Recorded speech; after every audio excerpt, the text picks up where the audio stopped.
وكفى وسلام على عباده الذين اصطفى أما بعد فأعوذ بالله من الشيطان الرجيم بسم الله الرحمن الرحيم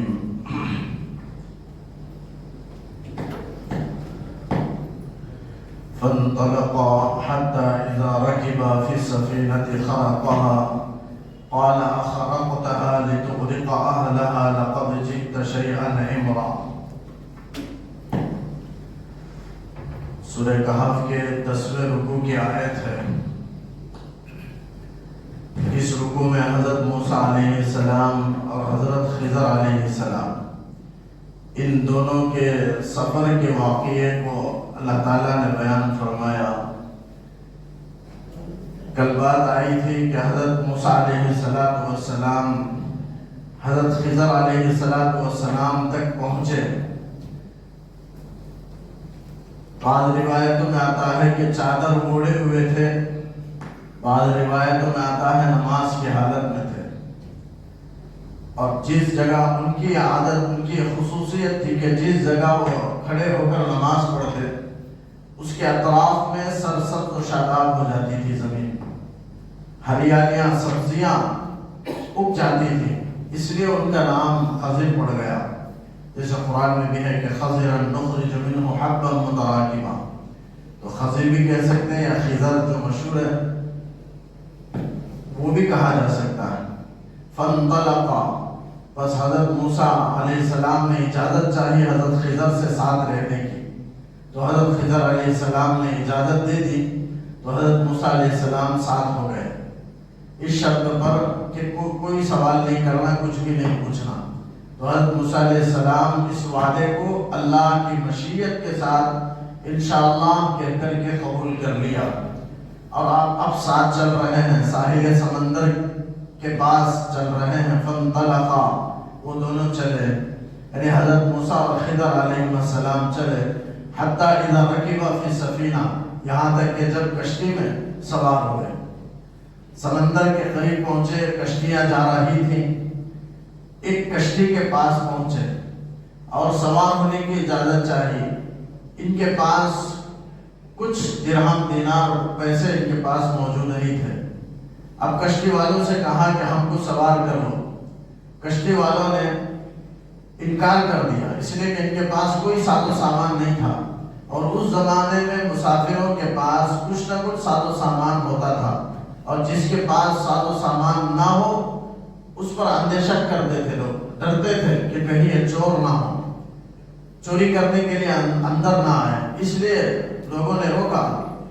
لیکن اللہ نے آپ کو پہچان لیا، حضرت خضر علیہ السلام کو دیکھ کر پہچان لیا، اور پہچان کر کے چونکہ شکل و صورت کے اعتبار سے بہت اچھے انسان لگ رہے تھے، اور اللہ نے سمجھ بھی لیا کہ بہت نیک انسان ہے، اس لیے بغیر کرائے کے کشتی میں ان کو سوار کرا دیا۔ تو حضرت موسیٰ اور حضرت خضر دونوں بغیر کسی کرائے کے کشتی میں سوار ہو گئے، اور وہ کشتی اس کے بعد چلنے لگی۔ ابھی کشتی کے قریب تھے، کشتی پہ سوار ہوئے، اتنے میں چڑیا آئی، آ کر کشتی کے کنارے پر بیٹھی اور سمندر میں اپنی چونچ ڈال کر کے پانی نکالنے لگی چڑیا۔ تو حضرت خضر علیہ السلام نے موسیٰ علیہ السلام سے کہا کہ اے موسیٰ، میرے اور تمہارے علم کی مثال اس چڑیا کے چونچ میں جو پانی ہے اس طرح ہے، اور اللہ کے علم کی مثال سمندر ہے۔ جیسے سمندر کا پانی کہ بحر بیکرا میں اتنا چونچ کا ایک خطرہ اٹھانے کی وجہ سے سمندر میں اس کے پانی میں کمی نہیں آئی، اسی طریقے سے اللہ کے علم میں تمہارے اور میرے اندر علم آ جانے کے بعد بھی اللہ کے علم میں کوئی کمی نہیں آئے گی۔ جس طرح سمندر میں ایک قطرہ پانی سے کمی نہیں، اسی طرح اللہ کے علم میں بھی کمی نہیں۔ تو اللہ کے علم کی مثال ایک بحر بیکرا کی طرح ہے، اس وسیع سمندر کی طرح، اور اس چونچ میں ایک قطرہ پانی کا آنا یہ تمہارے اور میرے علم کی مثال ہے کہ اللہ کے علم کے مقابلے میں میرا اور تمہارا علم اتنا ہی ہے جتنا اس پرندے کے چونچ میں پانی۔ بہرحال حضرت موسیٰ کو حضرت خضر نے بتایا، پھر سوار ہو گئے، سوار ہو کر کشتی چلنے لگی، حتی اذا رکبا فی السفینہ، کشتی میں جب سوار ہو گئے تو خرقہا، کشتی چل رہی تھی، درمیان میں پہنچی، کچھ سمندر میں درل، بیچ میں پہنچنے کے بعد حضرت خضر علیہ السلام نے کشتی کو پھاڑ دیا، توڑ دیا۔ روایتوں میں آتا ہے حدیث میں کہ کلہاڑا ایک رکھے ہوئے تھے، اس کلہاڑی کے ذریعے سے کشتی کے نیچے کے حصے کو مار کر کے اس کے 2 تختے نکال دیے۔ انہوں نے اسے پھاڑ دیا، سوراخ کر دیا، توڑ دیا۔ اور پھر ان کا ایک معجزہ تھا، اگر نبی ہو نہ ہو ولی ہو تو ان کی ایک کرامت تھی کہ پانی اندر نہیں آیا توڑنے کے باوجود۔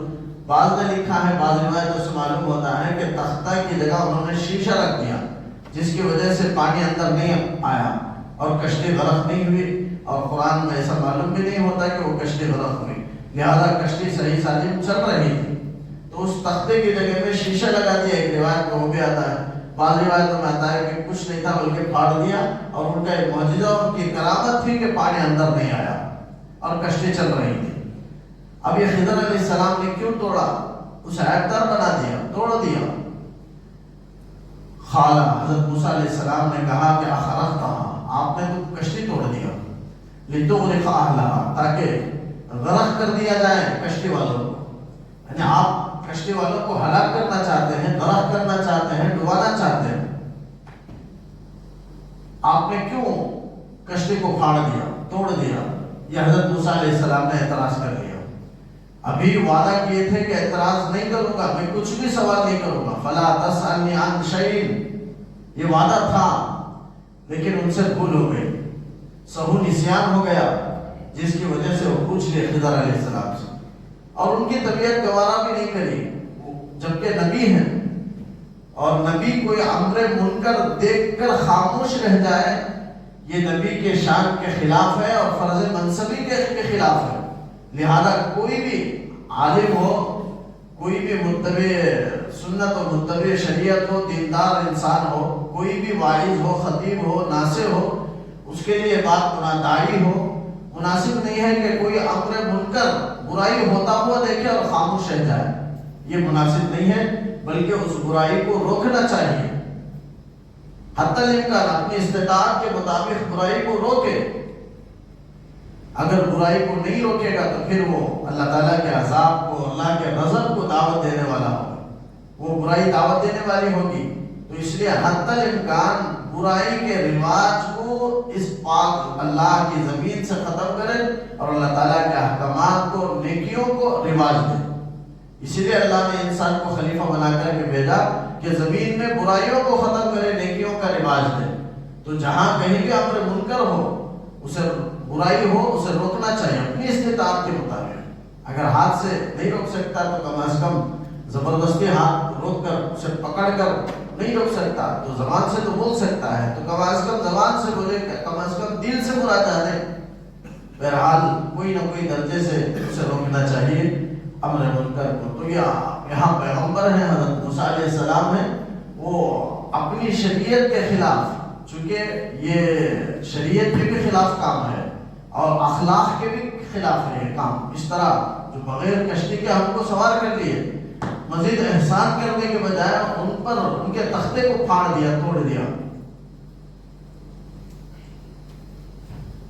تو کہا کہ لقد جئت شیئا امرا، آپ نے ایک نامناسب حرکت کی ہے۔ حضرت موسیٰ علیہ السلام نے حضرت خضر علیہ السلام سے کہا کہ تم نے ایک بہت ہی نامناسب حرکت کی، لقد جئت شیئا امرا۔ قال الم اقل، تو حضرت خضر علیہ السلام نے کہا الم اقل، کہ میں نہیں کہا تھا کہ انک لن تستطیع معی صبرا، کہ تم میرے ساتھ صبر ہرگز نہیں کر سکتے، میرے ساتھ رہ کر صبر نہیں کر سکتے۔ ابھی میں نے آپ سے وعدہ لیا تھا کہ آپ کچھ سوال نہیں کرنا، لیکن آپ نے سوال کر لیا، آپ میرے ساتھ رہ نہیں سکتے، صبر نہیں کر سکتے، اس لیے کہ آپ کو شریعت کے احکامات پر عمل کا حکم دیا گیا، مجھے تکوینی خدمات پر مجھے معمور کیا گیا ہے۔ یہ تکوینی جو ہے، تکوینی معمورات، جتنے بھی تکوینی طور پر کام ہیں وہ سب اللہ تعالیٰ فرشتوں کے سپرد کرتے ہیں، فرشتوں کے حوالے ہیں وہ کام، لیکن اللہ تعالیٰ بعض لوگوں کو اپنے انبیاء میں سے وہ تکوینی خدمات بھی ان کو اللہ تعالیٰ نے سونپا ہے۔ اس میں سے حضرت خضر علیہ السلام بھی ہیں کہ ان کو کچھ تکوینی کام میں اللہ نے عطا فرمائے تھے، اس تکوینی کام کو وہ انجام دے رہے تھے. اسی میں سے یہ ہے کشتی کا پھاڑنا. یہ اللہ کی طرف سے، انہوں نے اپنی طرف سے نہیں کہا، نہیں کیا وہ کام. آخر میں رکوع کے آخر میں اس کا تذکرہ کرتے ہیں کہ جو کام میں نے کیا میں اپنی طرف سے نہیں کیا. وما فعلتہ عن امری، میرے اختیار سے، اپنی جانب سے، اپنی طرف سے میں نے یہ کام نہیں کیا، بلکہ اللہ کی وحی سے، اللہ کے القاء سے، جو اللہ تعالیٰ کی طرف سے مجھے ہوا اس کی جانب سے میں نے کیا ہے. قال لا تؤاخذني بما نسيت ولا ترهقني من امري عسرا. تو حضرت موسیٰ علیہ السلام نے کہا کہ جو مجھے بھول ہو گیا، بما نسیت، جو میں بھول گیا ہوں، سہو ہو گیا مجھ سے، اس پر آپ مواخذہ نہ کیجیے. ولا ترهقني من امري عسرا، اور میرے معاملے میں تنگی کو نہ بنائیے، یعنی سختی کا معاملہ، کلفت کا معاملہ میرے ساتھ نہ کیجیے. یعنی مطلب ہے کہ آسانی کا، سہولت کا، یسر کا معاملہ فرمائے، معافی کا، درگزر کا میرے ساتھ معاملہ فرمائے. اگر آپ اس سختی سے پیش آئیں گے، میرے سہو اور نسیان کو بھی آپ معاف نہیں کریں گے اور سختی کے ساتھ معاملہ کریں گے، تو پھر آپ کے ساتھ میرا رہنا مشکل ہو جائے گا. لہذا میں آپ کے ساتھ رہنے کے لیے آیا ہوں، ایک بار آپ میرے سہو کو، نسیان کو معاف کر دیں. تو یہاں حضرت موسیٰ علیہ السلام نے سہو اور نسیان کا عذر ان سے کر لیا. پہلے سوال کہ مجھے سہو ہو گیا، بھول ہو گیا، بھول کر میں نے اعتراض کر لیا، بھول کر تم سے سوال کر لیا، ایک مرتبہ مجھے معاف کر دیں. فانطلقا، حضرت خضر نے معاف کر دیا، چھوڑ دیا، پھر آگے چلے. فانطلقا، حضرت موسیٰ اور خضر دونوں آگے چلے. اور ہو سکتے ہیں یوشع بن نون بھی ساتھ ہوں، چونکہ یہ دونوں ہی اصل ہے اس لیے قرآن دونوں کا تذکرہ کرتا ہے. اور چونکہ یوشع وہ تابع تھے اس لیے قرآن ان کا ذکر نہیں کرتا ہے. اصل کے ذکر کر دینے سے تابع کا بھی ذکر آ جاتا ہے، اس لیے قرآن اسے علیحدہ ذکر نہیں کرتا. اور یوشع بن نون بھی ہو سکتے ہوں، ساتھ ہو سکتے ہیں. تو فانطلقا، یہ دونوں ساتھ چلے. حتی اذا لقیا غلاما فقتلا، یہاں تک کہ ایک لڑکے سے ملاقات کی، ایک لڑکے سے ان کی ملاقات ہوئی. فقتلا، حضرت خضر نے اسے قتل کر دیا. ایک لڑکا کشتی سے باہر نکلنے کے بعد، سمندر سے کشتی سے نکل آئے اور ایک جگہ کی طرف جا رہے تھے، تو راستے میں دیکھا چند بچے کھیل رہے تھے. اس میں ایک بچہ جو ابھی بالغ نہیں ہوا تھا، بلوغت کے قریب تھا، غلام کہتے ہیں نابالغ لڑکے کو، یعنی ابھی بالغ نہیں تھا لیکن بلوغ کے قریب تھا. وہ بچہ کھیل رہا تھا اور چھوٹے بچوں کے ساتھ، اور وہ چہرے کے اعتبار سے بہت ہی حسین اور خوبصورت تھا. حضرت موسیٰ علیہ السلام، حضرت خضر جائے، اس بچے کو پکڑا اور اسے قتل کر دیا. قتل کرنے کی 3 صورتیں روایتوں میں، حدیث کی کتابوں میں آتا ہے کہ بعض نے کہا کہ ہاتھ کے ذریعے سے رکھ کر انہوں نے سر کو جدا کر دیا بدن سے کھینچ کر. بعض روایتوں میں آتا ہے کہ حضرت خضر علیہ السلام نے اسے لٹا کر کے چھری سے ذبح کر دیا، سر اور بدن کو الگ کر دیا. بعض روایتوں میں آتا ہے کہ سر کو پکڑ کر دیوار سے ٹکرائے جس کی وجہ سے مر گیا. یہ حضرت اللہ تعالیٰ کی طرف سے حکم ملا، القاء ہوا حضرت خضر علیہ السلام کو. وہ کیوں ہوا آگے اس کا ذکر دوسرے صفحے میں آتا ہے کہ بچے کو کیوں قتل کی، یتیم کام کیوں ہوا، حضرت خضر کیوں کیے. یہ بول کر کے حضرت موسیٰ کو رخصت کر رہے ہیں حضرت خضر علیہ السلام کہ تم میرے ساتھ برداشت نہیں کر سکتے، صبر نہیں کر سکتے، لہذا جدا ہو جاؤ. 3 موقع تک برداشت کیے. تو ایک موقع تو وہ تھا جو کشتی توڑنے کا تھا، دوسرا موقع وہ ہے جو لڑکے کو قتل کرنے کا ہے کہ اذا لقیا غلاما، ایک لڑکے کو سے دونوں کی ملاقات ہوئی. فقتلہ، حضرت خضر علیہ السلام نے اس لڑکے کو قتل کر دیا. قال، حضرت موسیٰ نے کہا، قتلت نفسا زکیۃ بغیر نفس، آپ نے تو ایک پاکیزہ نفس کو، معصوم جان کو آپ نے قتل کر دیا، معصوم بچے کو آپ نے قتل کر دیا. زکیہ کہتے ہیں پاک کو، یعنی معصوم گناہوں سے پاک ہے، وہ ابھی بالغ بھی نہیں ہوا. اور حدیث میں بھی آتا ہے بچہ بالغ ہونے کی عمر سے پہلے کوئی بھی غلطی کرے اس پر مواخذہ بھی نہیں کیا جاتا اور اس کے نامہ عمل میں گناہ بھی نہیں لکھا جاتا ہے، وہ معاف ہے. کوئی نیک عمل کرتا ہے تو وہ فرض اور واجب اس کے ذمہ نہیں ہے، وہ تو نفل میں شمار ہوگا، اور والدین کو بھی اس کا اجر ملے گا، تربیت کا، اسے نیک دیندار بنانے کا والدین کو بھی اجر ملے گا، اور بچے کے نام عمل میں بھی نفل کا ثواب لکھا جائے گا. چونکہ فرض ابھی نہیں ہوا اس کے اوپر اور واجب بھی نہیں ہوا، کرتا ہے تو. لیکن کوئی برائی کرتا ہے تو نام عمل میں برائی نہیں لکھی جاتی اور مواخذہ بھی نہیں کیا جاتا، بچے سے وہ معاف ہے جب تک بالغ نہ ہو. بالغ بلوغت کی عمر 15 سال ہے. کوئی علامت ہے، مونچھ وغیرہ نکل آ جانا، یہ بھی بلوغت کی نشانی ہے. بلوغت کے لیے کوئی آدمی محترم ہو، احتلام و ناپاک ہو، یہ کوئی ضروری نہیں. اگر مونچھ بھی نکل آئے تو 15 سال ہو جائے اور مونچھ نکل آئے تو اسے بالغ شمار کیا جائے گا. یا کوئی علامت نہ ہو تو کم از کم 15 سال ہو جائے تو وہ بلوغت کے حد میں داخل ہو گیا، اسے بالغ شمار کیا جائے گا. تو جس کی عمر 15 سال، وہ بھی قمری اعتبار سے، چاند کے اعتبار سے عمر 15 سال ہو جائے تو اسے شریعت کی نظر میں بالغ سمجھا جائے گا. اب وہ تمام شریعت کے احکامات کا مکلف ہے، یعنی اسے احکامات کی تکلیف دی گئی ہے، نماز کی، روزے کی، زکوٰۃ کی، حج کی، سارے احکام کی، شریعت کے تمام اعمال و افعال کا وہ مکلف ہے، اسے تکلیف دی گئی ہے. اور اس سے پہلے وہ مکلف نہیں ہے، یعنی نابالغ بچہ وہ مکلف نہیں، اسے تکلیف نہیں دے گی، معاف ہے. تو فرمایا قتلت نفسا زکیہ، تم نے ایک پاک نفس کو قتل کر دیا، بغیر نفس، بغیر کسی قتل کے، یعنی بغیر کسی جرم کے، گناہ کے. وہ بچے نے کسی کو قتل بھی نہیں کیا. اگر قتل کرتا تب بھی مسئلہ شریعت میں، ہماری شریعت میں مسئلہ یہ ہے کہ بچہ اگر کسی کو قتل کر دے تو بدلے میں بچے کو قتل نہیں کیا جائے گا. بڑا اگر کسی کو قتل کرے، بالغ آدمی، تو بدلے میں اسے قتل کر دیا جائے گا. قصاص کہتے ہیں اسے، یعنی بدلے میں، برابری میں اس کو قتل کر دیا جائے گا. لیکن اگر بچہ اگر کسی کو قتل کر دے کسی وجہ سے تو بدلے میں اسے قتل نہیں کیا جائے گا. اور یہاں تو ایسا ہے کہ کسی کو قتل بھی نہیں کیا بچہ، تو معصوم تک کھیل رہا تھا اور حضرت خضر علیہ السلام نے جا کر کے اسے قتل کر دیا. لقد جئت شیئا نکرا، آپ نے امر منکر لے آئے، بہت برا کام آپ نے کیا ہے.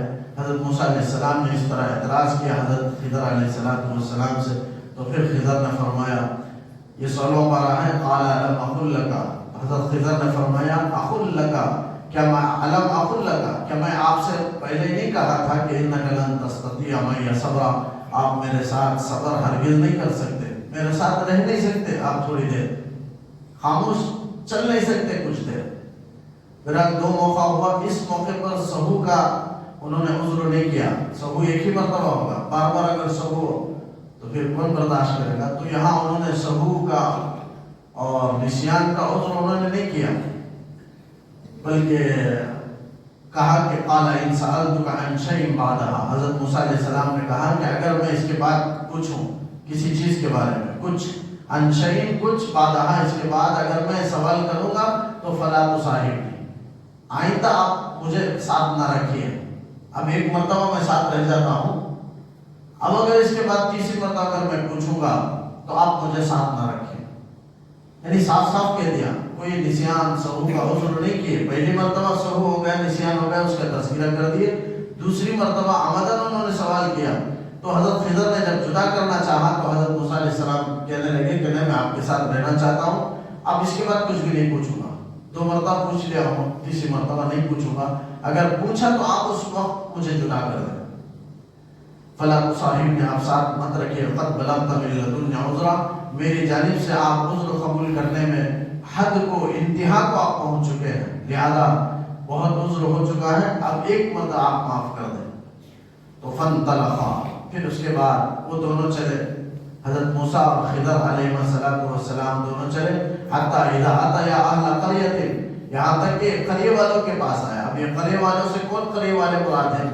مختلف اقوال ہیں. بعض نے کہا انطاکیہ ہے، بعض نے کہا ایکا ہے، بعض نے کہا اندلس کا ایک شہر ہے وہ مراد ہے اہل قریہ سے. تو میرا اکثر مفسرین نے انطاکیہ مراد دیا ہے، جیسے سورہ یاسین میں بھی وجاء رجل من اقصى المدینہ رجل یسعی، دوڑتا ہوا ایک شخص آیا، وہ بھی شہر انطاکیہ ہی کا واقعہ ہے. تو یہ بھی شہر انطاکیہ کا واقعہ ہے کہ انطاکیہ والوں کے پاس آئے حضرت موسیٰ اور خضر. وہ دوسرا معاملہ ہو گیا. اب وہاں سے نکلے آئے ایک بستی والوں کے پاس، اہل قریہ کے پاس آئے. استطعما اہلہا، وہاں بستی والوں سے کھانا طلب کیے دونوں، چونکہ بھوک لگی ہوئی تھی اور اس بستی میں رواج تھا ایسے ہی کھانا نہیں مانگے. کھانا مانگنا ذلت ہے، اور یہ تو نبی ہے، ہرگز مانگ نہیں سکتے. لیکن اس لیے مانگے ہیں کہ وہ مانگنے کا رواج تھا. کوئی باہر سے آتا، چونکہ اس زمانے میں ہوٹلوں کا رواج نہیں تھا، گھروں میں مہمان کے آتے تو گھر میں جا کر لوگوں سے کہتے کہ ہم فلاں شہر سے آئے ہوئے ہیں، مہمان ہیں بستی میں، لہذا بستی والوں کی ذمہ داری ہوتی کہ وہ مہمانوں کی مہمان نوازی کرے. میزبانی کرے، یہ ان کے ذمہ ضروری تھی، یہ رواج تھا۔ تو اس رواج کے مطابق حضرت موسیٰ اور خضر علیہ السلام وہ بستی میں آئے، جوتا کیا میں آئے، آ کر استطعما اہلہا، وہاں بستی والوں سے کھانا طلب کیے کہ میزبانی کے طور پر، مہمانی کے طور پر آپ کھانا کھلائیں۔ تو فَأَبَوْا أَن يُضَيِّفُوهُمَا، اب وہ بستی والے انکار کر دیے مہمان نوازی کرنے سے۔ تو حضرت موسیٰ اور خضر چلے گئے، جاتے ہوئے اس بستی میں ایک دیوار کو دیکھا کہ دیوار گرنے کے قریب تھی، اور لوگ بھی جاتے ہوئے خوف محسوس کر رہے تھے۔ بعض روایتوں میں آتا ہے دیوار 100 ذرا تھی، 100 ہاتھ، اتنا اونچا دیوار تھا، اور وہ کچھ دیوار نیچے طرف جھک گئی تھی۔ لوگ ڈر بھی، خوف بھی محسوس کر رہے تھے کہ کہیں دیوار گر نہ جائے، لوگ دور ہو کر جاتے تھے۔ تو حضرت خضر علیہ السلام نے جاتے ہوئے اس دیوار کو درست کر دیا، کسی طرح آپ نے درست کر کے دیوار کو سیدھا کھڑی کر دی، چونکہ اللہ کی طرف سے حکم ملا، القاء ہوا تھا۔ تو حضرت خضر علیہ السلام نے دیوار کو ٹھیک کر دی۔ تو حضرت موسیٰ علیہ السلام وہاں بھی پوچھ لیے تیسری مرتبہ۔ حضرت موسیٰ نے پوچھا آپ دیوار کو کیوں ٹھیک کیے؟ یہ بستی والوں نے تو ہم کو کھانا نہیں کھلایا، ہماری مہمان نوازی نہیں کی، تو کیوں احسان کریں، وہ دیوار کو کیوں ٹھیک کریں، آپ نے کیوں ٹھیک کیا؟ یہ تیسرا اعتراض کیے۔ تو حضرت خضر علیہ السلام نے کہا کہ ھذا فراق بینی و بینک، یہ جدائی کا وقت ہے تمہارے میرے درمیان۔ تو فَأَبَوْا أَن يُضَيِّفُوهُمَا فَوَجَدَ فِيهَا جِدَارًا، ایک دیوار کو پائے، يُرِيدُ أَن يَنْقَضَ، جو گرنے کو چاہ رہی تھی، یعنی دیوار قریب تھی گرنے کے۔ فَأَقَامَهُ، حضرت خضر علیہ السلام نے اسے کھڑا کر دیا، درست کر دیا۔ قَالَ لَوْ شِئْتَ لَاتَّخَذْتَ عَلَيْهِ أَجْرًا، فرمایا موسیٰ علیہ السلام نے کہ لو شئت، اگر آپ چاہیں تو لاتخذت علیہ اجرا، اس پر آپ اجرت لے لیتے، اس لیے کہ ہم کو بھوک لگی ہوئی ہے، ہمارے پاس کوئی کھانے کو کوئی قیمت پیسہ ہمارے پاس موجود نہیں ہے، آپ دیوار کھڑی کیے تو ان سے اجرت مانگ لیتے، اس لیے کہ ہماری مہمان نوازی بھی نہیں کیے ہو، اور آپ ٹھیک کیے ہیں تو اس کی اجرت مانگ لیتے، اور اس کے ذریعے سے ہم کھانا کھاتے کسی جگہ۔ یہ کہنے لگے لاتخذت علیہ اجرا۔ مفسرین نے لکھا ہے کہ یہ 3 واقعہ حضرت موسیٰ کے ساتھ پیش آئے، خضر علیہ السلام کے ساتھ موسیٰ علیہ السلام کو یہ 3 ہی واقعات کیوں پیش آئے، اس کے علاوہ بھی پیش آ سکتے تھے، اس کے بعد جدا کر دیا حضرت خضر علیہ السلام، لیکن تینوں کی تعبیر حقیقت بھی بتائی، اس کے بعد اس کا ذکر آ رہا ہے۔ اس سے پہلے ایک بات میں عرض کرتا ہوں کہ حضرت موسیٰ علیہ السلام کو اللہ نے یہ 3 معاملہ کیوں ان کے ساتھ کیا، یہ 3 ہی معاملہ، دوسرا بھی ہو سکتا تھا۔ سب سے پہلے کشتی کو انہوں نے توڑ دیا، اور کشتی کو توڑ کر حضرت خضر سے کہنے لگے کہ تم نے کیوں توڑا، پانی اندر آ سکتا ہے، لوگ ڈوب سکتے ہیں۔ تو روایت مفسرین نے لکھا ہے اللہ تعالیٰ یہ 3 ہی واقعہ بیان کر کے حضرت موسیٰ علیہ السلام کو اللہ بتانا چاہتا ہے کہ اے موسیٰ تم اسباب پر بھروسہ مت رکھو، نبی ہیں، اللہ کی ذات پر بھروسہ رکھو، تم سبب کو یہاں پانی اندر آ جائے گا اور ڈوب جائیں گے، تو یہ تو سبب ہے، پانی کا اندر آنا سبب ہے ڈوبنے کے لیے، تو لہذا اب بھی تمہاری نظر سبب پر ہے، اور یہ مناسب نہیں ہے خاص بندوں کے لیے، اللہ کے خاص بندوں کے لیے اللہ کی ذات پر پورا توکل ہونا ہے، اسباب پر بھروسہ نہیں۔ پھر یہ بھی بتانا ہے کہ اے موسیٰ تم کو یہ اعتراض ہے کہ پانی سوراخ کرنے سے پانی اندر آ جائے گا، یہ تمہارا اعتراض اس وقت کہاں گیا؟ اشارتاً اللہ تعالیٰ یہ بتانا چاہتا ہے کہ تمہارا اعتراض اس وقت کہاں گیا جبکہ تمہاری والدہ نے تم کو تختے کے بکس میں ڈال کر کے سمندر میں ڈال دی، کیا اس وقت پانی اندر نہیں آیا؟ یہ حضرت اللہ تعالیٰ پوچھتا ہے حضرت موسیٰ سے، یہاں تم کو پانی کے اندر آ جانے کا خوف ہے، لیکن جس وقت تمہاری والدہ نے تم کو سمندر میں ڈالا تھا، تختے کے بکس میں رکھ کر کے سمندر میں ڈالا، پانی اندر نہیں آیا اور تم ڈوبے نہیں، اس وقت تمہارا اعتراض کہاں تھا؟ وہ اشارتاً حضرت موسیٰ کو تنبیہ کرنا تھا، اس لیے یہ واقعہ پیش آیا۔ اور دوسرا واقعہ غلام کو قتل کرنے کا، تو اللہ تعالیٰ یہ واقعہ پیش کر کے حضرت موسیٰ کو اشارتاً اللہ تعالیٰ یہ کہنا چاہتا ہے کہ اے موسیٰ یہاں تم کو حضرت خضر سے اعتراض ہو رہا ہے، جبکہ خضر جو کر رہے ہیں وہ ہمارے حکم سے کر رہے ہیں، تکوینی خدمات ان کے ذمہ سپرد ہیں اور وہ اپنے کام کو انجام دے رہے ہیں، لیکن تم کو اعتراض ہو رہا ہے، تو تمہارا یہ اعتراض اس وقت کہاں گیا جبکہ تم نے خبطی کو مار دیا۔ حضرت موسیٰ علیہ السلام کا واقعہ آتا ہے کہ موسیٰ علیہ السلام کا ایک آدمی، فرعون کا ایک آدمی، دونوں لڑ رہے تھے، تو اپنے آدمی کو بچانے کے لیے حضرت موسیٰ علیہ السلام نے فرعون کے آدمی کو ایک گھوسا لگایا تو مر گیا۔ قرآن میں خود ہے فَوَكَذَبَهُ مُوسَىٰ فَقَضَىٰ عَلَيْهِ، موسیٰ علیہ السلام نے اسے گھوسا لگایا تو اس کا حصہ ہی تمام کر دیا، فَقَضَىٰ عَلَيْهِ، دیر ہو گیا۔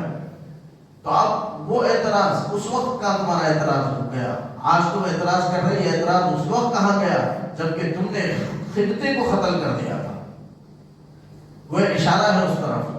پھر تیسرا معاملہ وہ دیوار کو کھڑی کرنے کا ہے، بغیر اجرت کے حضرت خضر نے دیوار کھڑی کر دی، اس پر اعتراض ہو رہا ہے، لیکن تمہارا اعتراض اس وقت کہاں گیا جب شعیب علیہ السلام کی بیٹیوں کی بکریوں کو تم نے بغیر اجرت کے پانی پلایا تھا۔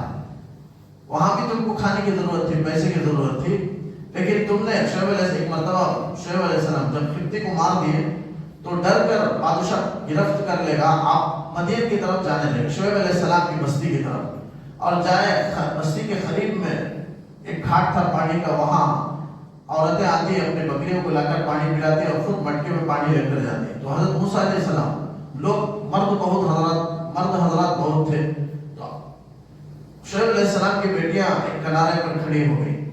اب سب جانے کے بعد چونکہ کافی بھیڑ تھی، حضرت موسیٰ علیہ السلام نے کیا کیا، ایک چٹان تھا اسے ہٹا دیے اور شعیب علیہ السلام کی مٹکیوں کو بھر کر دے دیا اور ان کے بکریوں کو بغیر کسی اجرت کے پانی پلا دیے اور روانہ کر دیے حضرت موسیٰ علیہ السلام نے۔ تو اللہ تعالیٰ اشارہ کرنا چاہتا ہے کہ وہ یہ اعتراض اس وقت کہاں گیا کہ تم نے شعیب علیہ السلام کی بکریوں کو تم نے مفت میں پانی پلایا تھا۔ تو وہ یہ تین واقعہ پیش کر کے اللہ تعالیٰ ان تین باتوں کی طرف حضرت موسیٰ کو اشارتاً یا دہانی کرانا چاہتا ہے، موسیٰ کو بتانا چاہتا ہے کہ یہ اعتراض تمہارا اس وقت کہاں ہے۔ قال هذا فراق بینی و بینک، یہ تیسرا اعتراض ہوا تو حضرت خضر علیہ السلام نے کہا کہ یہ موقع، یہ تیسرا اعتراض میرے اور تمہارے درمیان جدائی کا وقت ہے، جدائی کا سبب ہے۔ سأنبئک بتأویل ما لم تستطع علیہ صبرا، میں تمہیں بیان کر دوں گا، بتا دوں گا ان تمام کے حقیقت جس پر آپ صبر نہیں کر سکے، یعنی تین کام ہوا ہے آپ صبر نہیں کر سکے، وہ تین کام کی حقیقت میں آپ کو بتا کر آپ کو روانہ کرتا ہوں۔ سأنبئک، میں بتا دوں گا، بتأویل ما لم تستطع، ان تمام کے حقیقت جس پر آپ صبر نہیں کر سکے۔ اب پہلی بات کشتی کا بتا رہے ہیں، کشتی کو جو توڑ دیے تھے، اما السفینۃ فکانت لمساکین، بہرحال کشتی وہ مسکینوں کی تھی۔ مسکین کی جمع ہے مساکین، دو شخص ہیں، مسکین ایک ہے، فقیر ایک ہے۔ جیسے زکوٰۃ کے مستحقین میں مسکین بھی آتا ہے، فقیر بھی آتا ہے، تو فقیر کون ہے، مسکین کون ہے، دو الگ الگ شخص ہیں۔ انما الصدقات للفقراء والمساکین والعاملین علیہا والمؤلفۃ قلوب وفی الرقاب والغارمین وفی سبیل اللہ وابن السبیل، 8 مصارف کو اللہ نے بیان کیا کہ زکوٰۃ ان 8 جگہوں میں خرچ کیا جا سکتا ہے۔ اس میں ایک فقیر بھی ہے اور دوسرے مسکین بھی ہے۔ اب فقیر کس کو کہتے ہیں، مسکین کو کس کو کہتے ہیں؟ امام شافعی رحمۃ اللہ علیہ اور امام حنیفہ رحمۃ اللہ علیہ کے درمیان اختلاف ہے۔ امام شافعی کہتے ہیں کہ مسکین وہ ہے جس کے پاس نصاب سے کم مال ہو لیکن نصاب کے بقدر نہ ہو، یعنی نصاب سے مراد وہ نصاب جو شریعت کی نظر میں آدمی مالدار کہلاتا ہے، اتنا اگر نہیں ہے تو وہ مسکین ہے۔ اگر کچھ بھی نہیں ہے، ایک وقت کا کھانا بھی نہیں ہے تو فقیر کہلاتا ہے۔ یہ امام شافعی نے یہ تعریف فرمائی ہے، لیکن امام حنیفہ فرماتے ہیں کہ مسکین وہ ہے جس کے پاس بالکل اس کا الٹا، مسکین وہ ہے جس کے پاس کچھ بھی نہ ہو، وہی ہے مسکین کا، جس کے پاس کچھ بھی نہ ہو اسے مسکین کہتے ہیں، ایک وقت کا کھانا بھی نہ ہو۔ جیسے او مسکین انزامت روا، اللہ تعالیٰ کہتا ہے کہ مسکین خاک آلود ہوتا ہے، خاک آلود سے مراد مٹی میں لگا ہوا، بھوک کی وجہ سے زمین پر گرا ہوا ہوتا ہے۔ تو معلوم ہوا جس کے بعد ایک وقت کا بھی کھانا نہ ہو، ایسے شخص کو مسکین کہتے ہیں۔ پہلا وہ مستحقین میں پہلا وہ ہے، اور دوسرا فقیر ہے۔ فقیر وہ ہے جس کے پاس مال تو ہے لیکن نصاب کے بقدر نہیں ہے، کچھ ہے تھوڑا، نصاب کے بقدر نہیں، مالدار تو نہیں ہے شریعت کی نظر میں، ایسے شخص کو بھی زکوٰۃ کا مال دے سکتے ہیں، اس کو فقیر کہتے ہیں۔ تو مسکین اور فقیر میں فرق سمجھ میں آ گیا ہوگا۔ تو فقیر اسے کہتے ہیں جس کے پاس کچھ ہو لیکن نصاب کے بقدر نہ ہو، اور مسکین وہ ہے جس کے پاس کچھ بھی نہ ہو، یہ دونوں شخصوں کو زکوٰۃ کا مال دیا جا سکتا ہے۔ تو یہ یہاں فرمایا یہ کشتی مسکینوں کی تھی۔ اب معلوم ہوتا ہے کہ مسکین اسے کہتے ہیں جس کے پاس کچھ ہو، اس لیے کہ کشتی ان کے پاس موجود ہے۔ تو امام شافعی نے جو فرمایا ان کے مطابق یہ تعریف صحیح ہے، تو دیکھا جائے تو امام صاحب نے جو کیا بہت صحیح ہے، اس لیے کہ یہ جو کشتی تھی مسکینوں کی نہیں تھی۔ قرآن کہتا ہے مسکینوں کی ہے، ورنہ یہ دوسرے کی، اس کے مالک دوسرے تھے، لیکن یہ مسکین چلاتے تھے کشتی، کرائے پر لے کر چلاتے تھے دن بھر۔ کل 10 بھائی تھے، اس میں 5 بھائی اپاہج اور معذور تھے، اور 5 بھائی محنت کر کے کل 10 کا کھانے کا انتظام ہوتا تھا۔ تو 5 مل کر کماتے تھے اور 5 معذور تھے، اور 5 جو تھے وہ مسکین تھے، دن بھر وہ سمندر میں محنت کرتے، کرائے پر کشتی چلاتے تھے، اور اس کے ذریعے سے جو مال حاصل ہوتا اس کے ذریعے سے وہ 10 اشخاص کا گزران چلتا تھا۔ تو اس لیے قرآن نے مسکینوں کی کہا، چونکہ دن بھر ان کے پاس کشتی رہتی تھی، ورنہ کشتی کا مالک کچھ اور دوسرا کوئی شخص تھا، تو ان کی کشتی نہیں تھی وہ۔ بہرحال کشتی مسکینوں کی تھی۔ یعملون فی البحر، جو مسکین سمندر میں خوب محنت کر کے کماتے تھے۔ فاردت ان اعیبها، تو حضرت خضر نے کہا کہ موسیٰ علیہ السلام سے کہ میں چاہا کہ اسے عیبدار بنا دوں۔ ان اعیبها، کیوں عیبدار بنا دوں؟ اسی لیے تو اسے پھاڑ دیا، توڑ دیا، تو تختہ نکال دیا، اس لیے کہ آگے جاتے ہوئے ایک بستی آتی ہے، وہاں کا ایک شہر ہے، وہاں کا ایک بادشاہ ہے، کافر ہے، ظالم بادشاہ ہے۔ ہر کشتی جو بھی گزرتی اسے رکاتا اور دیکھتا کہ کشتی اگر صحیح سالم ہو تو اسے چھین لیتا، اگر کشتی عیبدار ہو۔ اور اس کا علم صرف ان دونوں کو تھا، وہ مسکینوں کو اس کا علم نہیں تھا۔ حضرت خضر علیہ السلام کو اللہ نے وحی کے ذریعے سے، القاء کے ذریعے سے بتا دیا تھا کہ آپ وہاں وہ کشتی، وہ ظالم بادشاہ روکنے والا ہے اور یہ کشتی چھین لے گا، لہذا آپ اسے عیبدار کر دیں، توڑ دیں، اور اگر کشتی ٹوٹی ہوئی ہو، عیبدار ہو، تو اسے وہ نہیں لیتا تھا، واپس کر دیتا۔ تو اس لیے احسان کے طور پر بغیر کرائے کے انہوں نے سوار کرا لیا تھا، اس لیے حضرت خضر علیہ السلام نے جا کر کے کشتی کو نیچے جانب میں، سمندر کی جانب میں کشتی کو توڑ دیا، اور ان کی ایک کرامت تھی کہ پانی اندر داخل نہیں ہوا۔ ان اعیبها، فاردت ان اعیبها، تو میں چاہا کہ اسے عیبدار بناؤں، کیوں؟ وکان وراءهم ملک، اس لیے کہ اس کے آگے میں ایک بادشاہ، کافر بادشاہ ہے، ظالم، یاخذ، جو لے لیتا تھا، کل سفینۃ، ہر کشتی کو، صحیح سالم کشتی کو، غصبا، غصب کر کے، چھین کر کے لے لیتا تھا، چھین لیتا تھا، غصب کر لیتا تھا۔ تو اللہ نے یہ تکوینی راز، یہ کائنات کا جو راز ہے کہ برا کرنے میں کیا حکمت ہے، اچھا کرنے میں کیا حکمت ہے، یہ سب اللہ جانتا ہے۔ یہ ہے اسرار کونیہ، یہ ہے علم تکوینی، یہ علم اللہ نے حضرت خضر علیہ السلام کو عطا فرمایا تھا، اور ان خدمات پر، تکوینی خدمات پر حضرت خضر کو اللہ نے معمور کر دیا تھا، جس کی وجہ سے وہ کشتی کو اللہ کے حکم سے توڑ دیے تھے۔ تو وہ کشتی بچ گئی، چونکہ مسکینوں کا وہ کھانے کا ذریعہ تھا وہ، اور اسے عیبدار دیکھ کر کے وہ چھوڑ دیا، اور اس طرح وہ ہمیشہ وہ کشتی چلاتے اور ان کا گزران کا ایک ذریعہ تھا۔ اس لیے اللہ نے ان کی حفاظت فرمائی، ان مسکینوں کے مال کی۔ وہ عمل، ایک وجہ، ایک حقیقت یہ ہے، کشتی کو توڑنے کی حقیقت یہ ہے۔ اب دوسرا جو ہے لڑکے کو قتل کرنے کی، اس کو حضرت خضر بیان کر رہے ہیں کہ وہ عمل غلام، بہرحال لڑکا کہ اسے جو قتل کیا گیا، اس لیے کہ فکان ابواہ مومنین، اس کے والدین مومن ہیں، نیک ہیں۔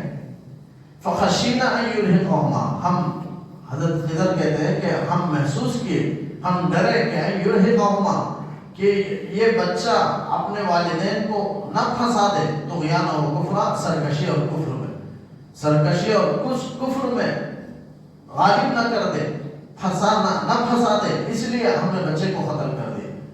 یعنی روایتوں میں آتا ہے، حدیث میں، کہ وہ بچہ فطرت کے اعتبار سے کافر پیدا کیا گیا تھا، اب والدین نیک تھے، مومن تھے، اور اللہ کے علم ازل میں یہ بات ہے کہ وہ بچہ اگر قتل نہیں ہوگا، بڑا ہوگا، تو والدین بچے کے دین کو قبول کر لیں گے، یعنی کفر کی راہ اختیار کر لیں گے۔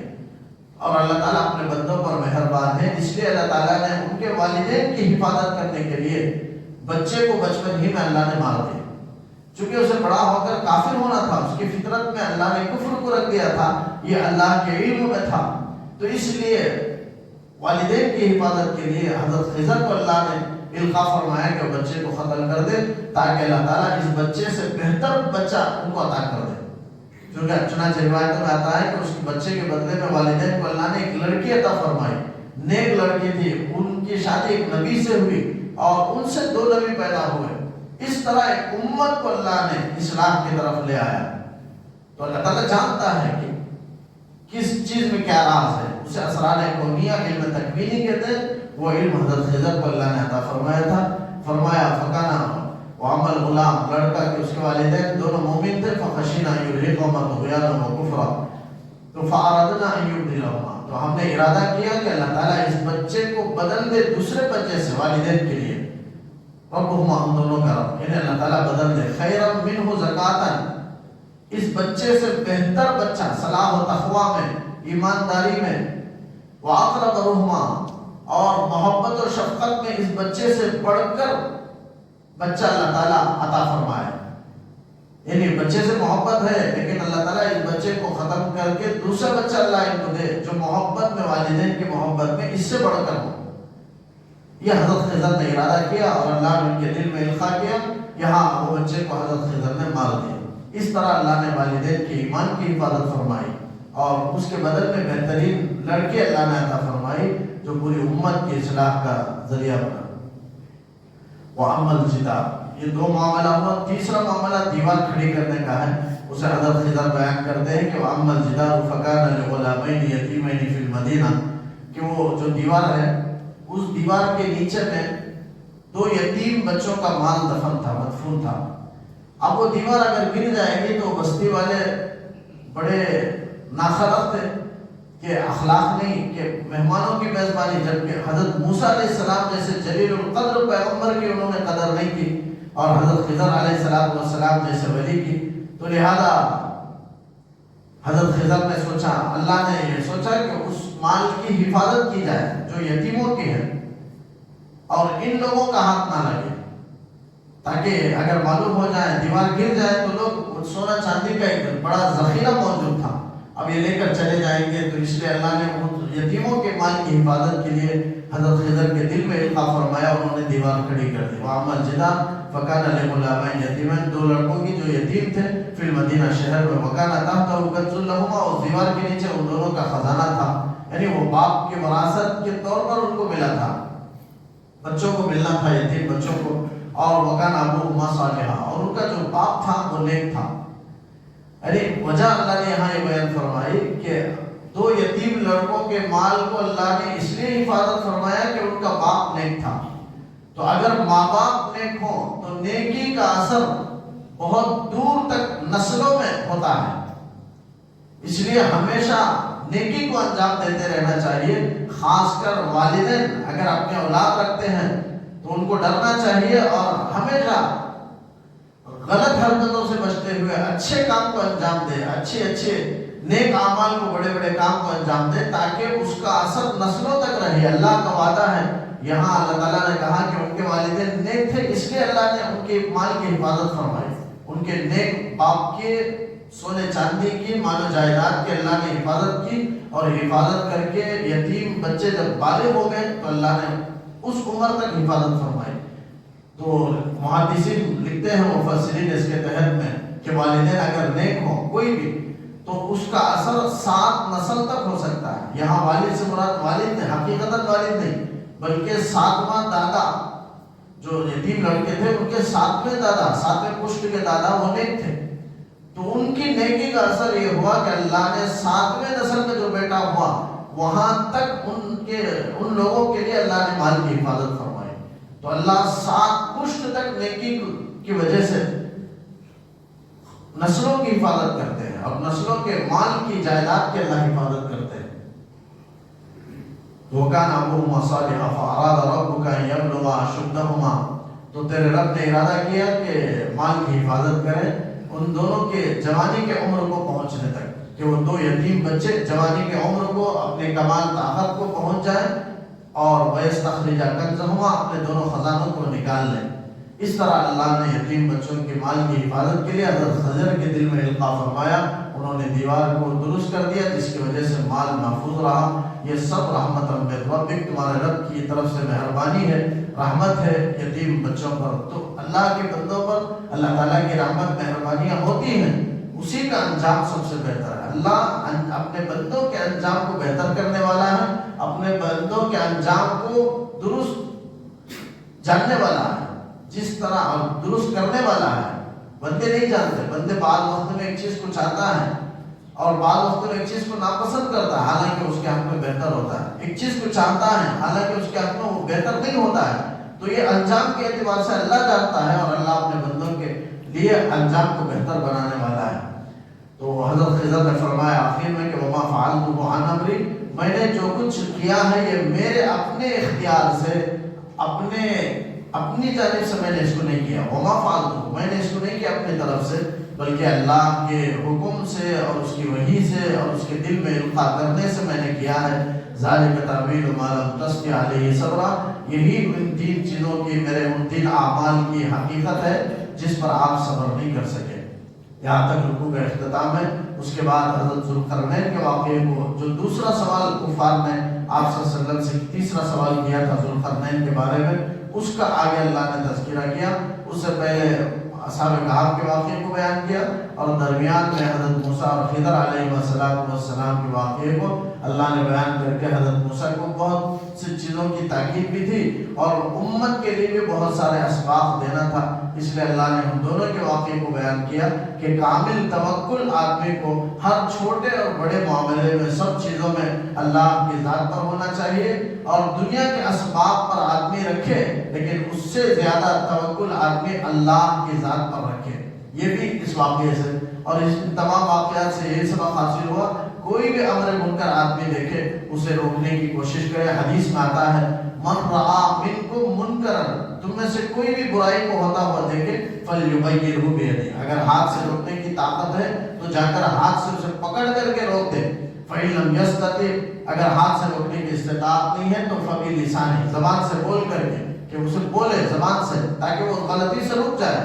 اگر زبان سے بولنے کی بھی ہمت نہیں ہے تو آپ نے فرمایا فبقلبہ، دل سے اسے برا جانے کے جو کر رہا ہے، بری حرکت کر رہا ہے۔ وذالک اضعف الایمان، یہ ایمان کا تیسرا درجہ ہے اور کمزور ترین درجہ ہے۔ پہلا درجہ یہ ہے کہ ہاتھ سے روکے، دوسرا درجہ یہ زبان سے روکے، اور سب سے کم تر ادنا اور سب سے کم درجہ یہ ہے کہ دل سے تو برا جاتا ہے۔ اگر یہ بھی نہیں جانتا ہے تو ایمان کسی درجے میں ہونے کا شبہ ہے۔ لہذا ایمان کا کمتر درجہ ہے کہ دل میں برا جاتا ہے۔ برائی کو برا تو سمجھے، لیکن برائی کو برائی بھی نہیں سمجھتا ہے تو اتنا اس کے نزدیک برائی مزین ہو گئی ہے کہ برائی کو برائی نہیں سمجھ رہا ہے۔ یہ بھی یہ بہت بڑی بدبختی کی نشانی ہے۔ اللہ تعالیٰ سب کی حفاظت فرمائے، یقینا کامل نصیب فرمائے۔ اللهم صل على سيدنا محمد وعلى آل سيدنا محمد وبارك وسلم عليه۔ ربنا آتنا في الدنيا حسنة وفي الآخرة حسنة وقنا عذاب النار۔ اللهم إنا نسألك الجنة ونعوذ بك من النار۔ اللهم رب اغفر وارحم أنت خير الراحمين۔ صل على النبي محمد وآله وصحبه أجمعين برحمتك يا أرحم الراحمين، والحمد